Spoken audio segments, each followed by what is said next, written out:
Welcome back to our channel. പ്രിയപ്പെട്ട കൂട്ടുകാരെ, 9ാം ക്ലാസ്സിലെ 3ാമത്തെ ചാപ്റ്റർ ബൂഡി കാക്കി എന്ന പാഠത്തിൻ്റെ ആക്ടിവിറ്റീസും ക്വസ്റ്റ്യൻ ആൻസറും ഒക്കെ ആയിട്ടാണ് ഇന്ന് വന്നിട്ടുള്ളത്. അപ്പോൾ നമുക്ക് ഫസ്റ്റത്തെ ആക്ടിവിറ്റി എന്താണെന്ന് നോക്കാം. ഫസ്റ്റത്തെ ആക്ടിവിറ്റി എന്ന് പറയുന്നത് ഫിലിം ദേഖേ മുഖ്യ ഘടനാവും കോ സൂചിബദ്ധ കരേ. അപ്പോൾ കൂട്ടുകാരെല്ലാവരും അത് സിനിമ കണ്ടിട്ടുണ്ടാവും അല്ലേ? ബൂഡി കാക്കി എന്ന ഗുൽസാറിൻ്റെ ഷോർട്ട് ഫിലിം എല്ലാ കൂട്ടുകാരും കണ്ടിട്ടുണ്ടാവും. ആ സിനിമയിലുള്ള ഘടനകളെ, സംഭവങ്ങളെ ഒന്ന് ക്രമമായിട്ട് എഴുതാനാണ് ഇവിടെ കൊടുത്തിട്ടുള്ളത്.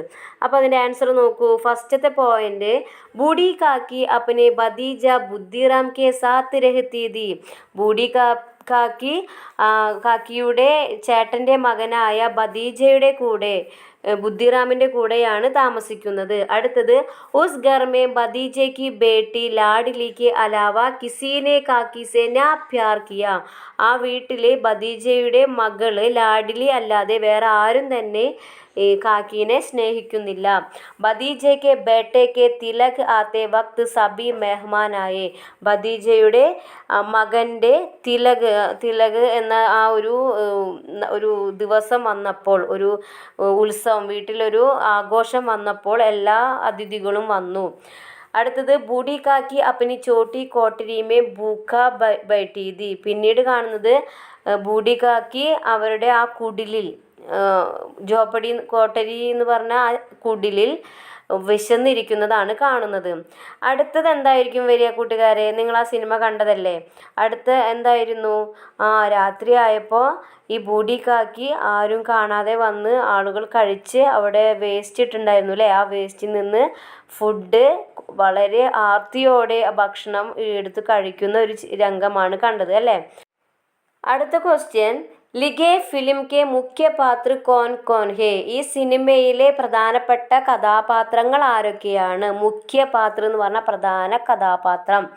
ആൻസർ, ബൂഡി കാക്കി, ബുദ്ധിറാം, രൂപ, ലാഡ്ലി. ഇത്രയുമാണ് ഈ ഒരു ഫിലിമിലെ കഥാപാത്രങ്ങൾ. ഇനി അടുത്ത ക്വസ്റ്റ്യൻ, बताइए यह फिल्म की समस्या की और संकेत करती है. പറയൂ, ഈ സിനിമ എന്ത് പ്രശ്നത്തെയാണ് ഇവിടെ സൂചിപ്പിക്കുന്നത്? ആൻസർ, വൃദ്ധജനോം കി ഉപേക്ഷ കർണേ വാലെ ആധുനിക സമാജ്.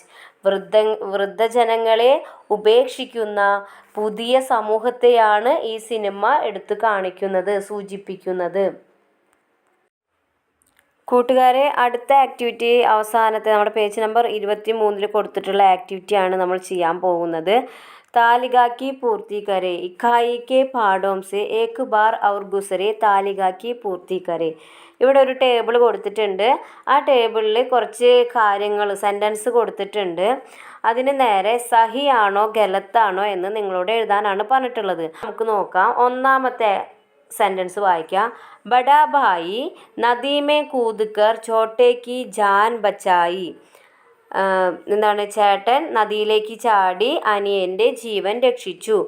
അത് സഹിയാണോ ഗലത്താണോ? സഹി. അപ്പോൾ ഇവിടെ സഹി എന്ന കോളത്തിൽ ടിക്കിട്ട് കൊടുക്കുക.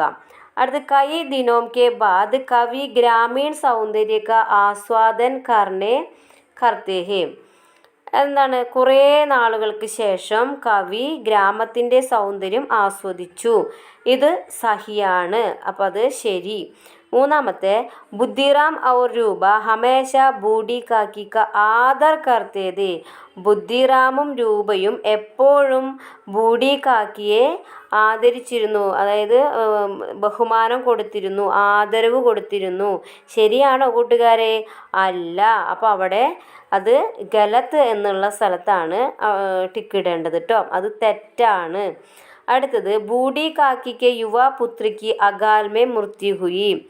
ബൂഡി കാക്കിയുടെ യുവാവായ മകൻ ചെറുപ്പത്തിലെ മരിച്ചു. അത് ശരിയാണ്. ദോ ബാലക് കപ്പടെ സുഖാനെ കേലിയെ ധൂപ്പ് മേ ഖേൽത്തേ ഥേ. 2 കുട്ടികൾ വസ്ത്രം ഉണങ്ങുന്നതിന് വേണ്ടി വെയിലത്ത് കളിച്ചു. ശരിയാണോ? ജട്പട്ടും നട്കട്ടും വെയിലത്ത് കളിക്കുകയാണോ ചെയ്തത്? അല്ല. അപ്പം അത് തെറ്റാണ്. അവിടെ ഗലത്ത് എന്നുള്ളിടത്ത് ടിക്കിടുക കേട്ടോ. അടുത്തത്, अपने गाँव की हालत देखकर കവി बहुत പരേശാൻ ഹേ. തൻ്റെ ഗ്രാമത്തിൻ്റെ അവസ്ഥ കണ്ടിട്ട് കവി ഭയങ്കര വിഷമിച്ചു. ശരിയാണോ? അല്ല. അപ്പം അത് തെറ്റാണ്. കവി വിഷമിച്ചിട്ടില്ല. കവി സന്തോഷിക്കുകയാണ് ചെയ്തത്. അടുത്തത് മെഹനത്തി ബാലികാവും ക ഗാന മൻമേ ഖുഷി ലാത്താ ഹേ. അധ്വാനിക്കുന്ന ആ പെൺകുട്ടികളുടെ പാട്ട് മനസ്സിനെ സന്തോഷിപ്പിച്ചു. ശരിയാണ് അല്ലേ? അപ്പോൾ അവിടെ ടിക്കിടുക. ശരി എന്നോർത്ത് ടിക്കിടുക കേട്ടോ. അപ്പോൾ ഇത്രയേ ഉള്ളൂ നമ്മുടെ ആക്ടിവിറ്റീസ്.